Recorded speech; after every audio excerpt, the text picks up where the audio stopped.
Feeling sleepy? I'm your host, Mr. Creepy. Don't fall into the wishing well. Listen to my stories from hell. Ghosts in the afterlife. The werewolf who chomped his wife. A headless dentist on a ATV. The chicken corpse haunting KFC. Ever seen a vampire on a plane? A zombie slurping brains? While you're in your bedroom smoking Indo, didn't you notice the ghoul at your window? Sit back and relax your bones. Get onto your laptops or your phones. The YouTube address FYI is Mr. Creepy's time to die.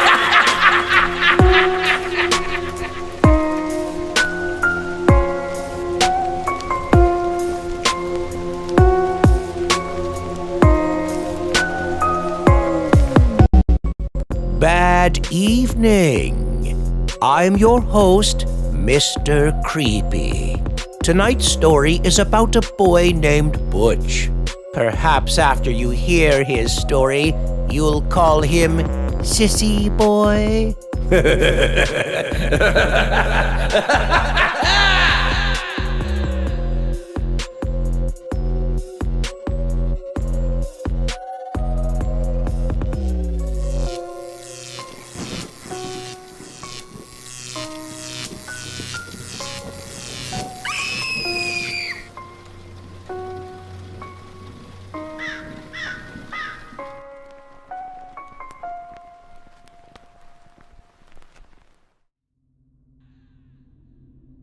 Hi, my name is Butch.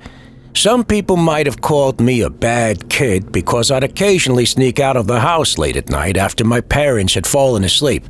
Or should I say, passed out. Which brings me to the reason I'd sneak out in the first place. My parents were bitter, cowardly adults who'd blame me for not living up to their expectations. How could I? My father was an alcoholic, and my mother was a pill-popping sociopath. I never knew when the beating was coming, other than it usually came in the middle of the night when I was asleep. Nice folks, huh? The story I'm gonna tell you took place on a Monday evening. I was 11 years old. It was a warm summer night, and I couldn't sleep. The outside air was blowing, magnetic and energized. It called to me like an offering of freedom. I crawled through my bedroom window and retrieved my bicycle from the garage. I had to be quiet and careful. My father never oiled the springs on that old rusty garage door, which was probably most likely an old-world security system to alert him of intruders.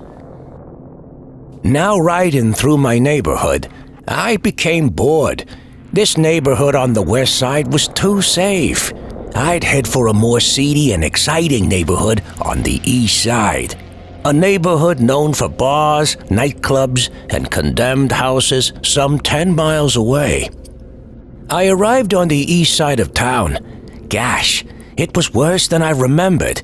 There were now junkies roaming around, some with track marks on their arm and flesh infections, looking like zombies. And even some of them looked like they were arguing with demons living inside of their heads. I saw a street hoodlum beating one of them up. He was screaming, "Where's my money, motherfucker?" To be honest with you, it both thrilled me and terrified me. I closed my eyes real hard and imagined myself to be invisible, like kids often do, like I was casting some blinding magical spell on my immediate environment. Yeah, right.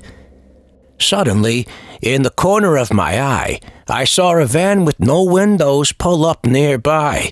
I turned to look at it and observed the driver. He appeared to be 40 years old, gawking at me, licking his lips and blowing me kisses. I braked my bicycle, whipped the handlebars 180 degrees, and pedaled away as hard as I could. Jumping on top of those pedals, I glanced over my shoulder and I watched the van perform an aggressive U-turn. I scanned the street for a quick place to hide. I knew I couldn't outrun him. I needed to find cover. Where was it? This long concrete jungle before me seemed hopeless. Then I spotted a patch of ivy. I braked my bicycle and laid that sucker down like I was stealing third base. I stood up and tossed my bicycle into the ivy patch and dove in thereafter. I could hear the rats scurrying around me. I looked down and saw a used needle just inches away from my face. Then I heard the puttering van approaching ever so slowly. The driver was looking for me. He produced a flashlight and shone a sweeping beam back and forth, back and forth. I ducked down and flattened my body like a pancake. At that moment, I felt something nibbling on the bare part of my leg, but I didn't dare move, even if that nibbling was coming from a diseased rat. The driver parked the van, left it idling, and stepped out. "Dear God," I said mentally, "don't let me die. I'll be a good boy, a better boy, I swear." Right then, that same bully street hoodlum confronted the driver of the van and yelled, "Where you from, bitch?" "Get the fuck out of here," the driver said as he whipped out a pistol. The street hoodlum in turn lunged at him. They struggled. A gunshot rang out, then another, then another. Boom, boom, boom. Large caliber. I looked up. I had to. Neither of those guys were moving no more. They were both bleeding out, and I mean bad. I fetched my bicycle, mounted it, and rode that baby like I had never had, with fervor and desperation. Only hoping to reach that hell that I would now call home. Mr. Creepy here.